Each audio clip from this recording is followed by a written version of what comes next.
Are you tired of listening to German language all day long?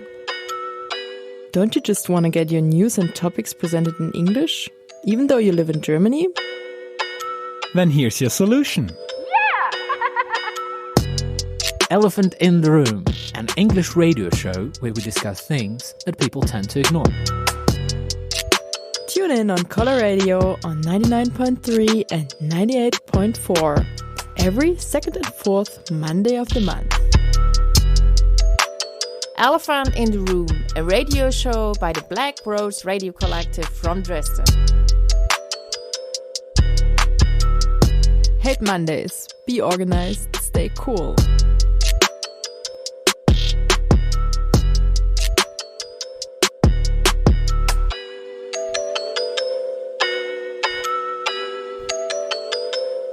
In this episode of Elephant in the Room, we are talking to two Russian anarchists, Tanya and Andrei, who are going to tell us a bit about the recent protest movement building up in Russia. Hello and welcome. Hello. Hi there. For those of our listeners who haven't followed politics in Russia for some time, can you explain a little bit last year and what was happening in the country? Like, what were the main political events? Okay, so I'm Andrei, and once again, so my main points are the ending of the trial, the network case. So a dozen of anarchists and anti-fascists being sentenced to prison terms from 5 to 18, I emphasize, years, just for reading anarchist books and for assumed plotting against the regime. So they were accused of preparing for acts of terrorism, although they claimed that nothing like that actually happened. They were tortured by electricity and all that stuff. And of course, you can easily find the details on the net. So for me, it was one of the most shocking things. So before that, anarchists in Russia have not been sentenced to such long prison terms with all the tortures and all these horrible things. Then the next important thing is the corona, of course, which disrupted the plans both of the authorities and the opposition.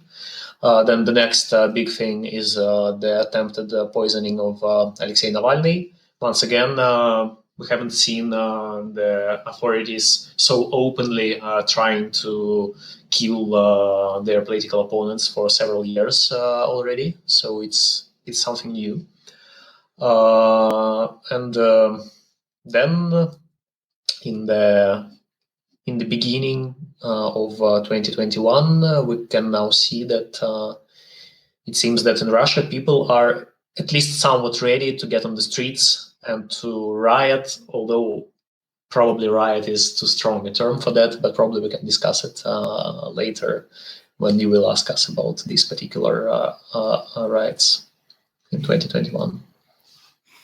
Yeah, for me, it's also the network case, of course. I mean, the case was shocking for already some years when it started, but in general, I couldn't believe that there would be a decision of the court to give a maximum, like as much as the prosecutor asked for.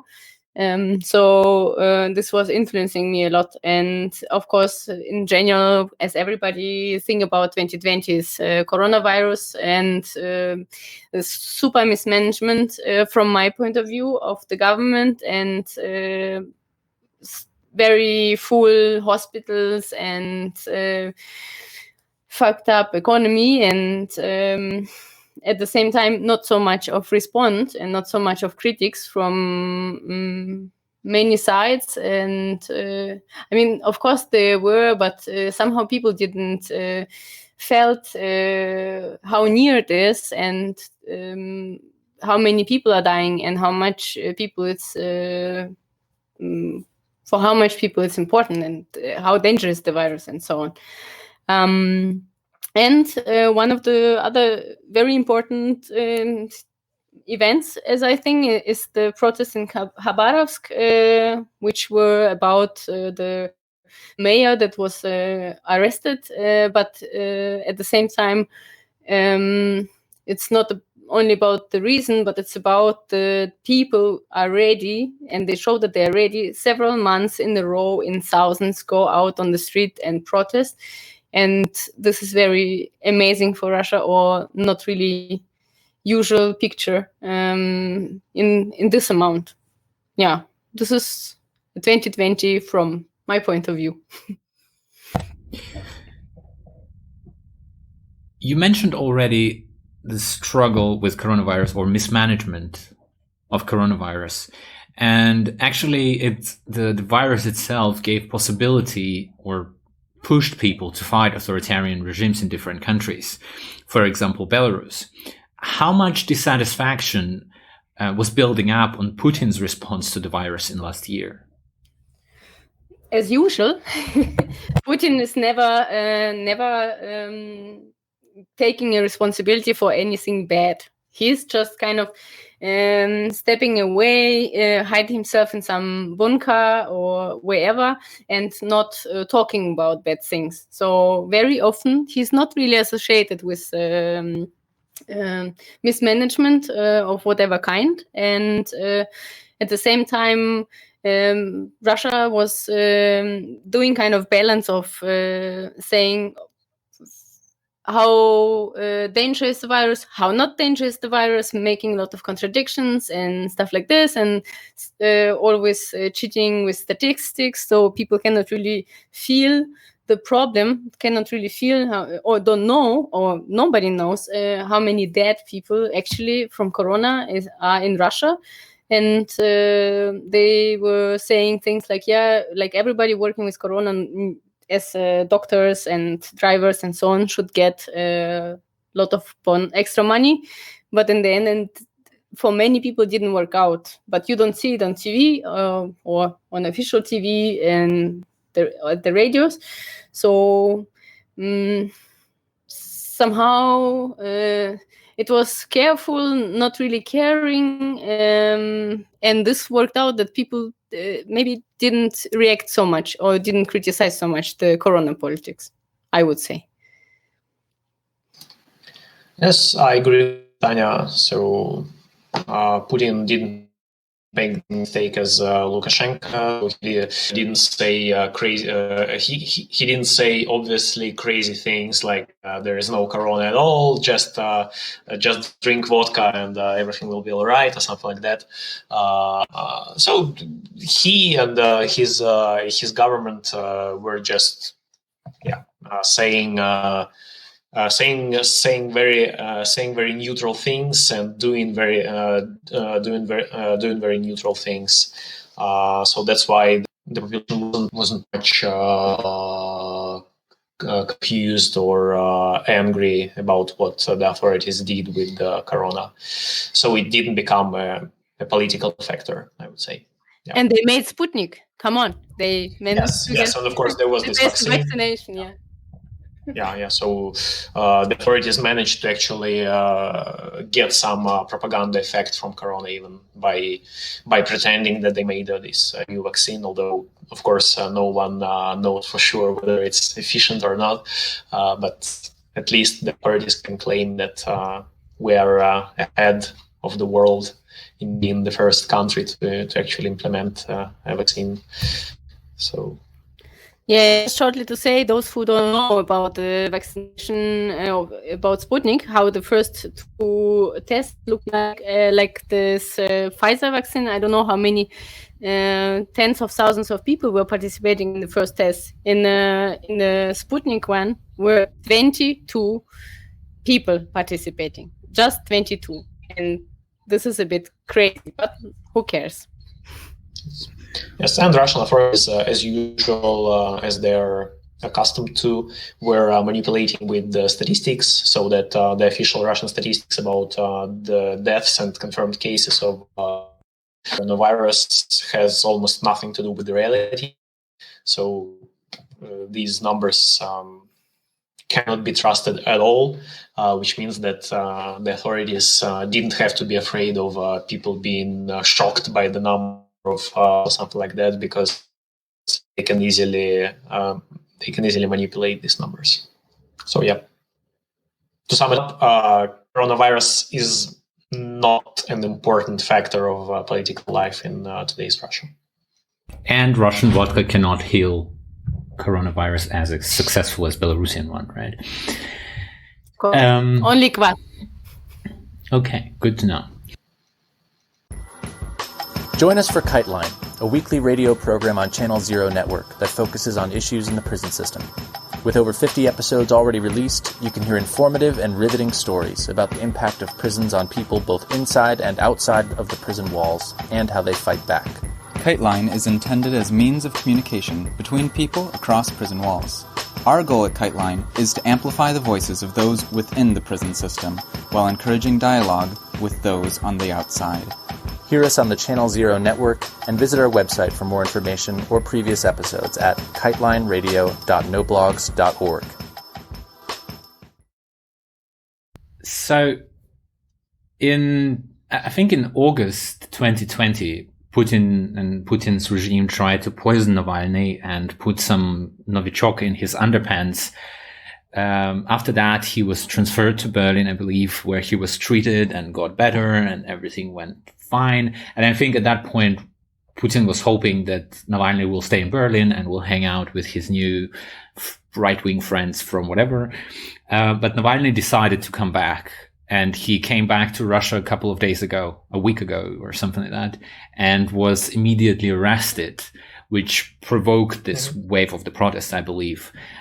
For me, what is interesting, what happened basically like a couple of days before the protests and on the day of protests, on this Saturday, 23rd of January. So the question is, what happened where? In Russia, like what was happening like prior mobilization and at the day of the protests, who was going to the streets, who was calling to go to the streets and so on. Yeah, so, well, of course, the driving force behind the protests were people from Navalny's team. So it was obvious from the very beginning that, of course, they are going to call people to the streets in case Navalny is arrested. So it was kind of anticipated that. And that's what they did. And of course, they were right about that. But when they were calling for people to get to the streets, they also they mentioned not only Navalny but also other political prisoners, including anarchists. For example, Azat Miftakhov, a mathematician and an anarchist who was sentenced to 6 years in prison the same day actually that Navalny has returned to Russia.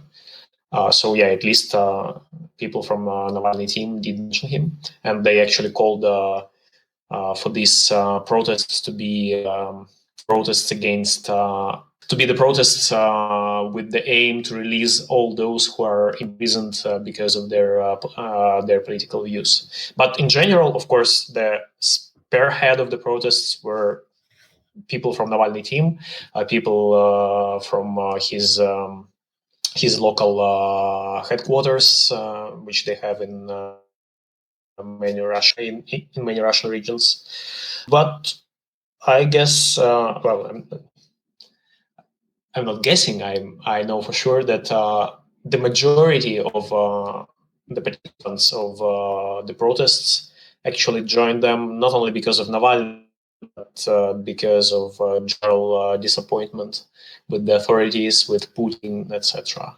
And of course, lots of them were also enraged by this new Navalny investigation movie about Putin's palace on the Black Sea.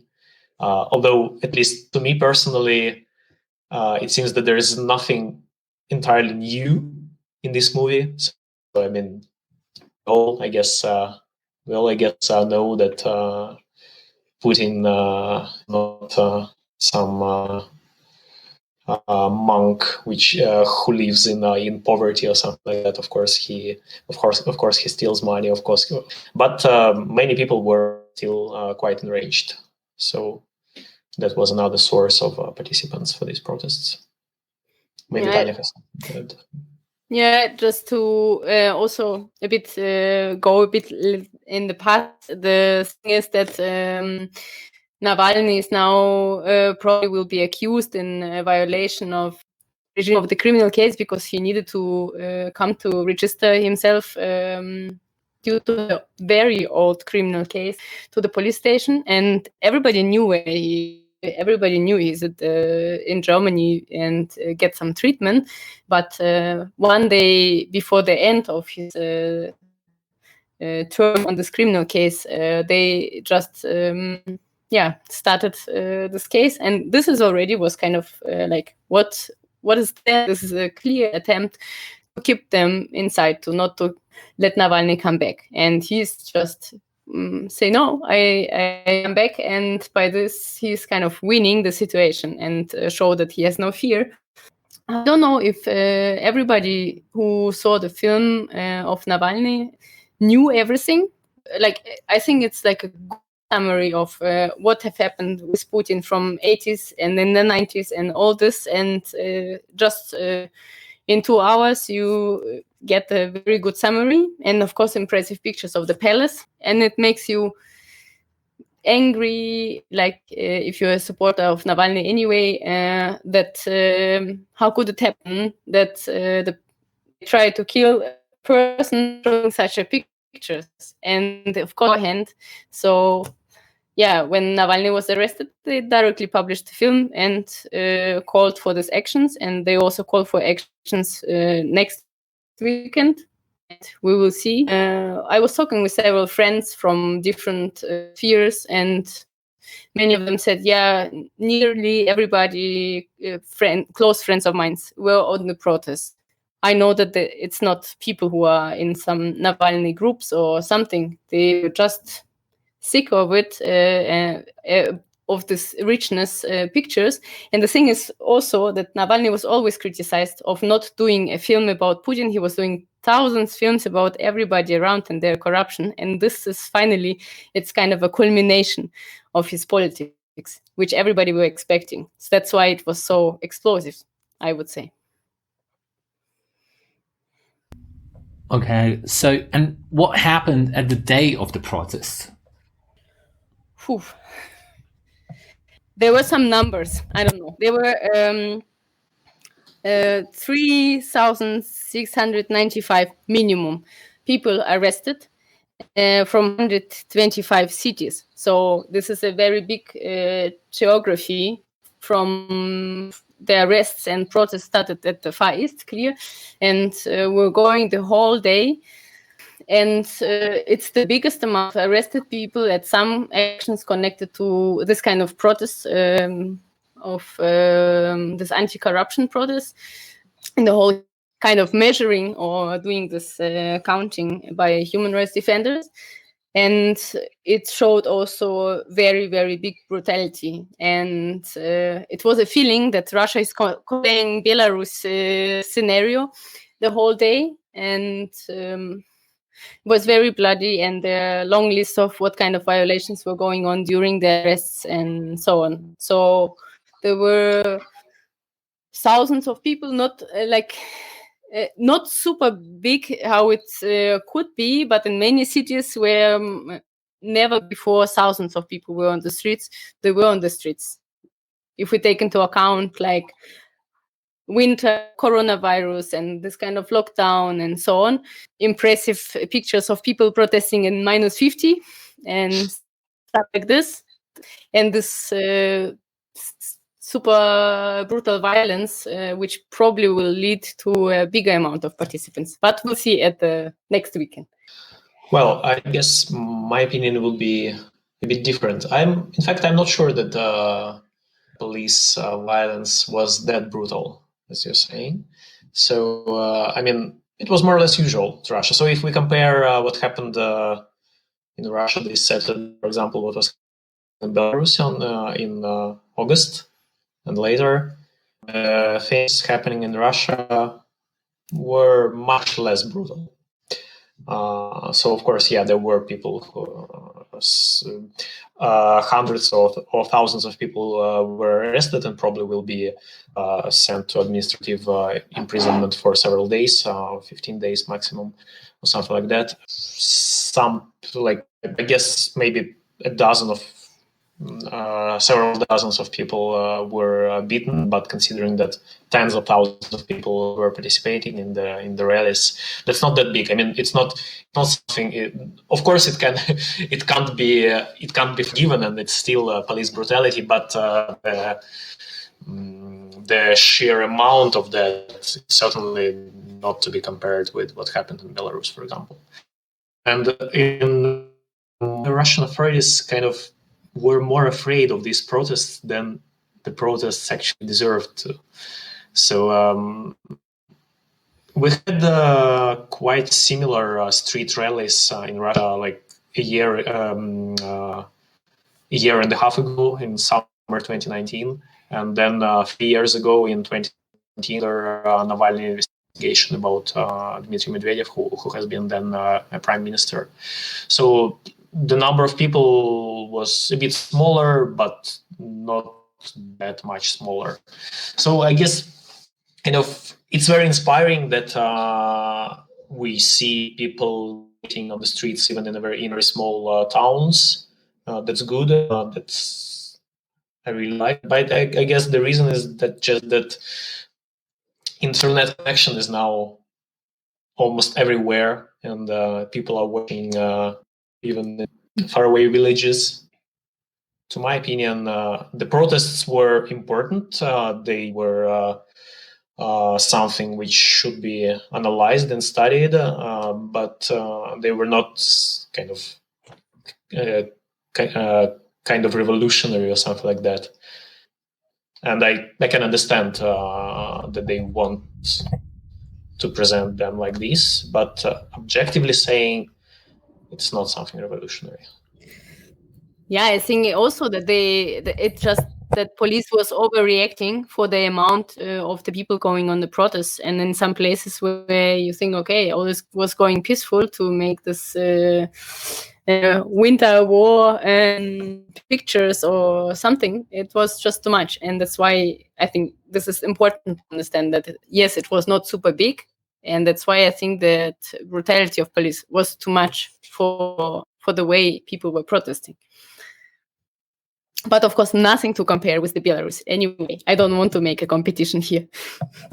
Yeah, so we know of how many people in hospital after this Saturday, 2, 3, across the whole Russia. So it really was very peaceful. I actually expected that police brutality would be much larger. Some orders to actually not escalate the situation too much.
Кому хочешь, Аллаху или Христу. Можешь поехать в Сочи, можешь в Караганду. Тот, кто стреляет в рабочих,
глазго.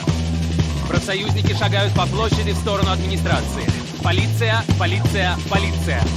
А на улицах, отходящих от площади, шотландские солдаты с ружьями. Боевые патроны. Им могут приказать стрелять по толпе. А за шотландскими солдатами английские солдаты с ружьями. Боевые патроны. И если шотландские солдаты откажутся стрелять по толпе, английским солдатам дадут приказ стрелять в шотландских солдат.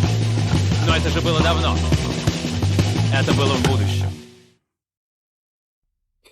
After almost 6 months of protest in Belarus, in neighboring Belarus, the protests pop up in Russia. Do you think events in Belarus played any role in forming up the current situation and kind of like an Arab Spring in Eastern Europe? I think for some was, of course, inspiring. And of course, some like people in Khabarovsk anyway were solidarizing Belarus, but I don't think that it played the biggest role. No. Yeah, me neither. So yes, as you said, Khabarovsk riots have been there before Belarus. I don't think that it's even correct to say that the protests popped up in Russia. In fact, they've never stopped. From time to time, we see some street protests. Mostly somehow related to Navalny team, simply because, of course, he is the most popular opposition politician in Russia. So it's, yeah, I don't think that it's much related to Belarus.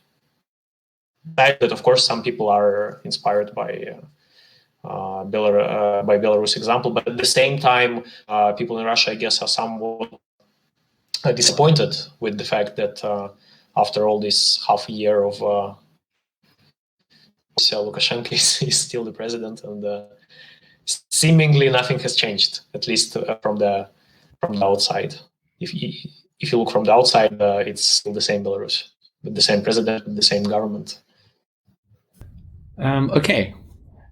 You already mentioned the movie that Navalny made, and we were talking a little bit about him being arrested as a trigger for the whole protest movement. However, Navalny is not your average good liberal fighting against bad dictatorship. He's quite right-wing and in certain circles considered to be extreme right. He joined several times Nazi demos called Russian March. I checked out one interview he gave recently to Echo Moskva, where he said he still believes in his political ideas from back then when he was joining the Russian March. And after victory, he promised there will be a bigger and really free Russian March, like a proper, not a marginal somewhere on the outskirts. Taking all that in account, are the people on the streets just Nazis who are, want to go Sieg Heil around? Are there only because of Navalny? And can Western leftists and anarchists just abandon Russia and give up on it? Or people are actually there out of more complicated reasons, more complicated picture? And if so, can you give us a little bit more of understanding of that? Yeah, of course, the second choice is true. So we certainly shouldn't look at Navalny and his team, a gang of crazy Nazis. That's certainly far from being true. I would say that Navalny is just an extreme populist. So he will simply choose the political agenda which is the best for overthrowing the Putin's regime. So at some point in his career, he was sure that the rights, the Nazis, would be kind of the best allies for him in achieving this aim. But then, like many years ago, he left them and stopped attending these rallies, etc., etc. So I guess nowadays he's just your usual liberal bourgeois politician who would say things to those who watch his videos, and that's mostly just more or less liberal liberal stuff without anything extremely right-wing or something. Of course, he's certainly not a left-wing politician. He's certainly not a socialist, and of course not an anarchist. But nothing can be more wrong than just saying that Navalny and his followers are a bunch of Nazis. Of course not. And I guess, yeah. So he just that his sole aim, right, is to somehow dispel the current political regime in Russia, and then do something on top of it. And of course, it's difficult to it's difficult for him and for his team right now to create this future of future Russia, and I don't even think that they have any clear image of this future Russia. So they certainly are not political philosophers or something. So they really they are great tacticians, but probably not a very great strategy. But they're certainly very efficient politically. I mean, and I guess that if there is any hope of overthrowing the authoritarian regime which is currently in rule in Russia, this hope is certainly will be somehow connected to Navalny and his team and his followers. And they're certainly not Nazis. I think that many politologists, they were also saying that he's getting more and more left. I would say he's getting less and less concrete, and that he is just riding the horse of fighting corruption and not really making statements of about illegal immigration or whatever stuff which he was doing before. And that's why there is an illusion that he got a bit more left, but it's just that he stopped to speak about some things to unite all who are disagreeing against Putin. That's why he's so careful about it. And I know, like, in some of his offices in the regions, there are open gay people, and there is no problem with it, and things like this. So it's just a strategy to not to go so much into the really little marginalized group, but really to make a bright politic. And I think that's why for open Nazis and so on, it is not anymore so friendly for them, or maybe they don't take him anymore as also supporter. I don't know. But the protest didn't look right-wing Nazi much anyway. Mm-hmm. And I would even say there is nothing Nazi in these protests at all. So I think it's important to say, because sometimes some stubborn Western left-wing people say something like that all those who protest against Putin are just right-wing Nazis, etc. But nothing can be more far away from the truth. So. In fact, Nazis in today's Russian political landscape are so marginal that you can't even see them. I mean, they're really not political actors in any way. Okay, so figure out with Navalny, but apart from him, I've heard there are some other groups or people trying to organize around the protests, trying to participate in the protests. Can you elaborate a little bit on that? Like, who are, apart from those Navalny fans, participating in those protests?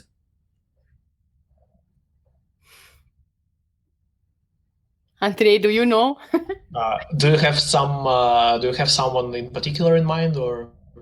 I mean, for me, I have no idea, actually, specifically about any groups apart from the anarchists, right?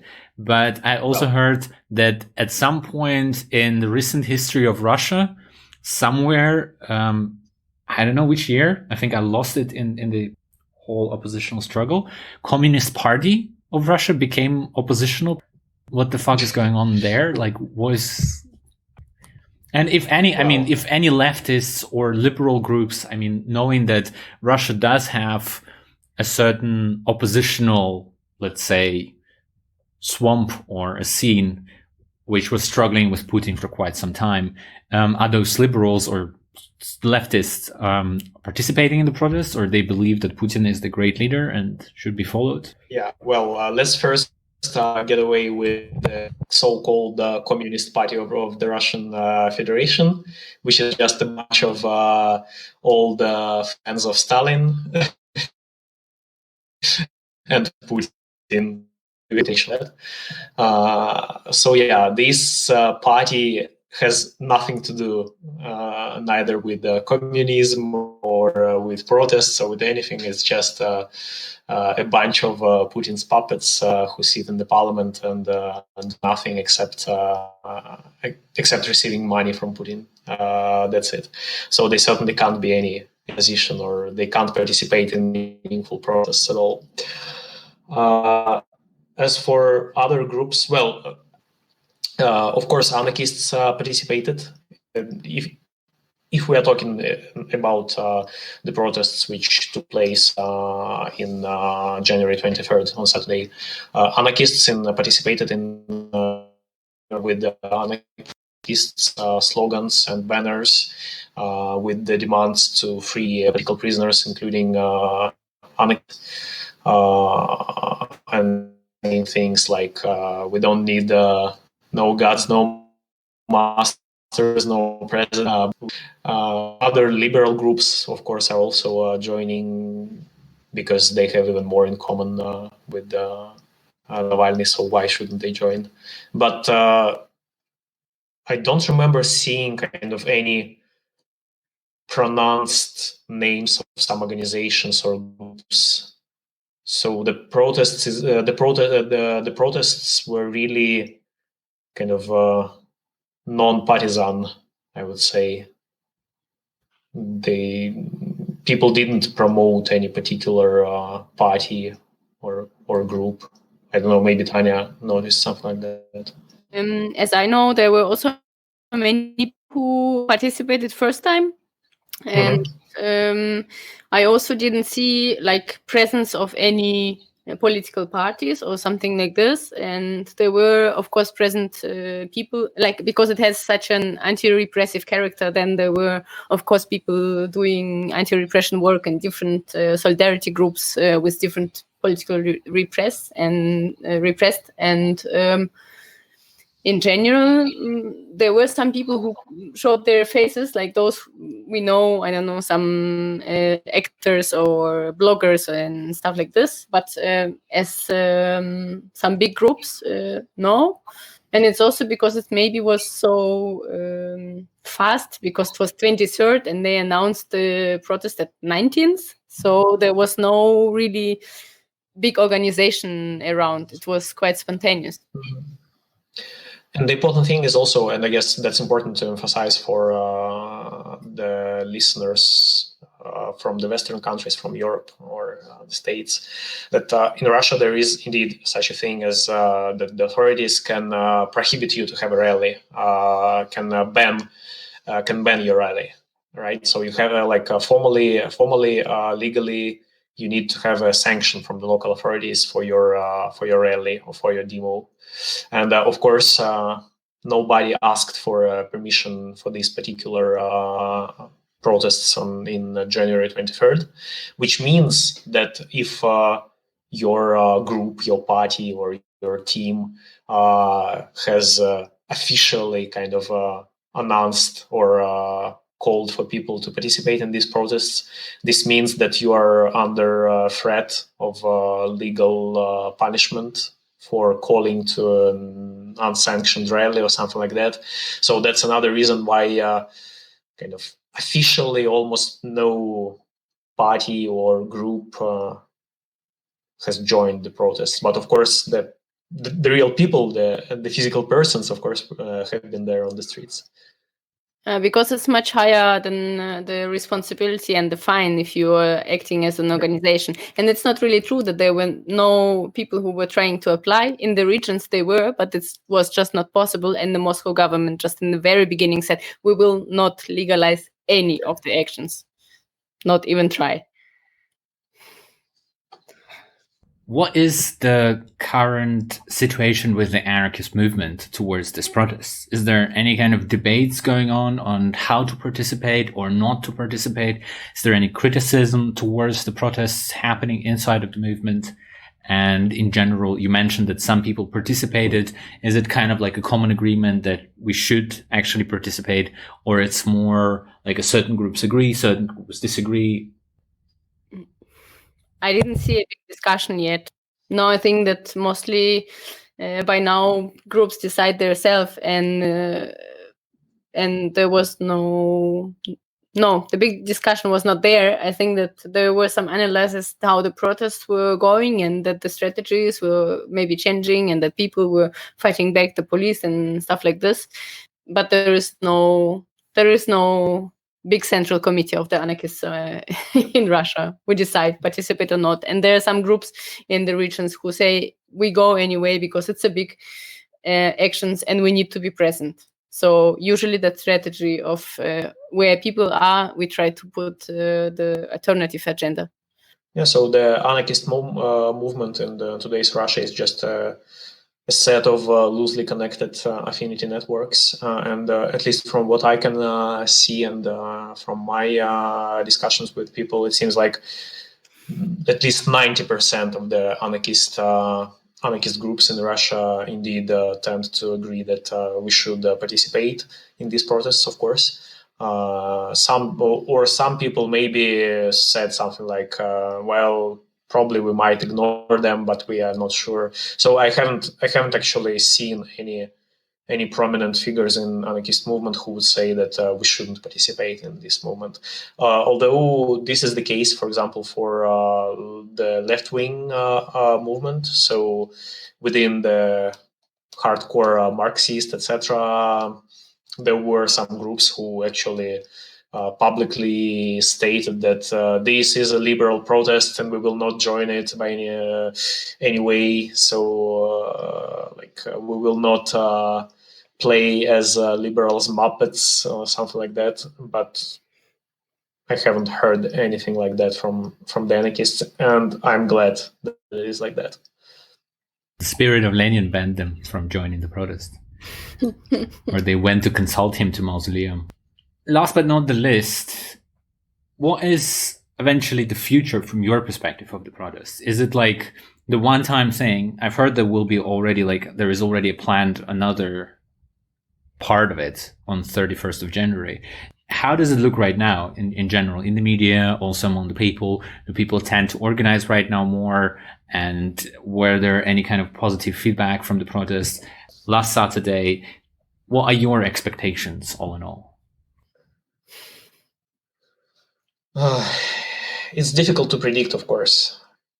I mean, if trying to look objectively at these protests, I would say that they still lack this necessary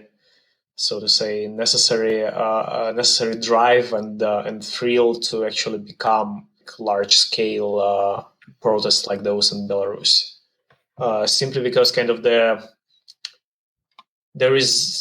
reason for these protests is too narrow. I mean, well, of course, probably to free Alexei Navalny and other political prisoners is a noble aim, and of course it's a good aim to pursue, but it's not something that can kind of unite hundreds of thousands of people. Like, for example, it was in Belarus, where people actually kind of had a clear aim, right, to remove Lukashenko or to recast the elections or something like that.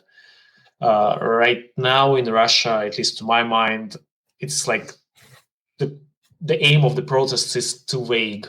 But we'll see. I mean, I really wouldn't like to be a predictor of bad things. So, of course, I would like to see in a week that even more people will get out to the streets. That would be great. That would be nice. I will certainly encourage all my friends to go out on the street. But I'm not sure that this will necessarily turn out to be a an ever escalating protests, which will in turn lead to revolution or something like that.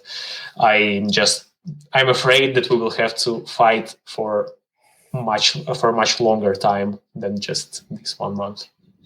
Yeah.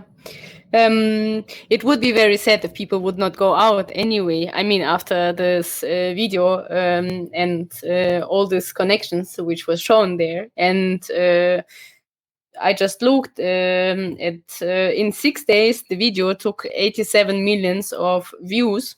I mean, I don't know how many millions more from Saturday.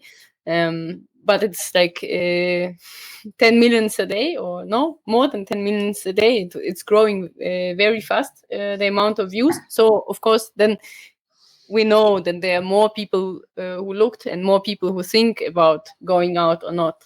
And but I cannot say right now, at the evening of Monday, how people organized. For me, Saturday and Sunday was mostly the days when you see how many people were on the streets, how many people were arrested, and how to take them out.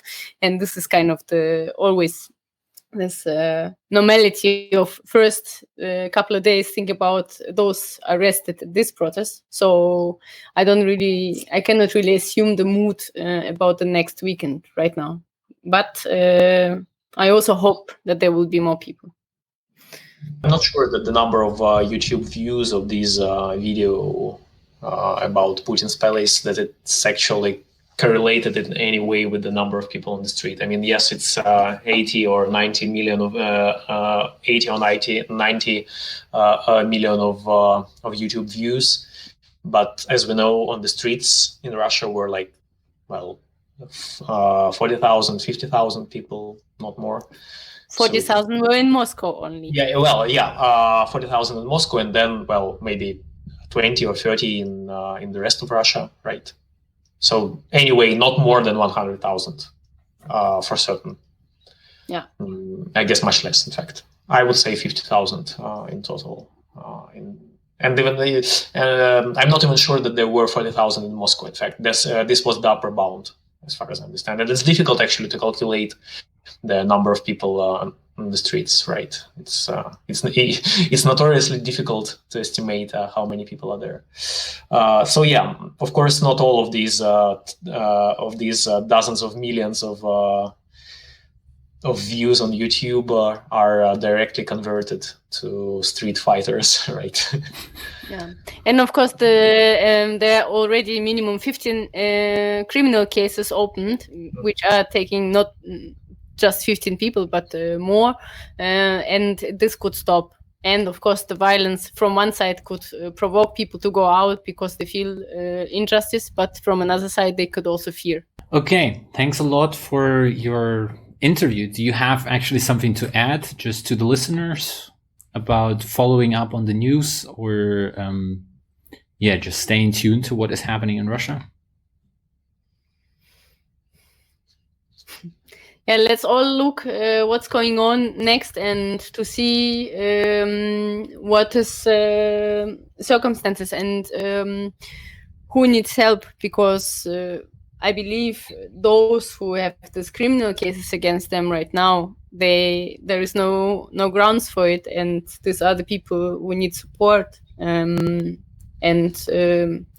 is one of the important things to do. And right now I cannot really say where people should check up, and but don't look federal channels and Russia Today. Oh no, everybody loves Russia Today, no? All the leftists from West. Yes, so my message to anarchists and left-wing activists from Europe is yes, do not watch Russia Today. If you need any news from Russian anarchists in English, sometimes there are news on the autonom.org website in English, but unfortunately most of the news are in Russian, but Google Translate is your friend. Yes, and do not kind of anticipate that we will see some kind of anarchist revolution in Russia any soon. I mean, what we have right now is certainly not a socialist revolution or anything like that. But the problem is that the regime that we now have in Russia is so reactionary that even the most liberal and bourgeois revolution would probably be better than what we have now. So just take this into account when assessing the political situation in Russia, and don't just turn your nose off of Russian activists if they are on the streets with seemingly too liberal slogans like "Get out with Putin" or something like that. Because yes, the ground is too low. Yeah, and it's important to fight Putin not only in Russia, because it's, Russia is influencing a lot in the world, and this is the country with a nuclear weapon. This is the country who is up to start wars wherever they want to start wars, and killing people outside the country who are oppositionary, or I don't know what, traitors from their point of view. And it's a big state and important from political point of view, which is spreading such a crazy, perverse values and calling anti-fascism, which is nothing to do with anti-fascism. This is just not only the Russian topic. And that was it for today. Thanks for listening. You can find the archive of our radio shows on the website of the Anarchist Network Dresden. Elephant in the Room is a proud member of Channel Zero Network, an English-based anarchist radio podcast network run by radical media makers from around the world.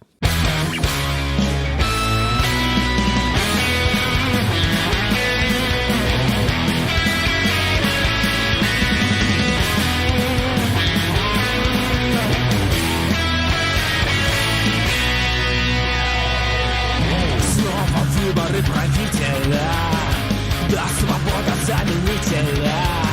Что нам могут предложить? Выбирать, под кем нам жить. Так и давит год от года. Псевдовыбор не свобода. Сколько ж можно нам еще подставлять под них плечо? Эти выборы подстава, выбирать имеем право. Не из штампов и клише, а из идей, что в душе. Восстание, шум, воскресни, сгинь обреченность и скука. Здесь грянут новые песни, проверкой грядущего звука. И пусть прошлые двери закроются. Революцию не надо ждать, к ней надо готовиться. Наш выбор — свобода. Наш выбор — свобода. Наш выбор — свобода.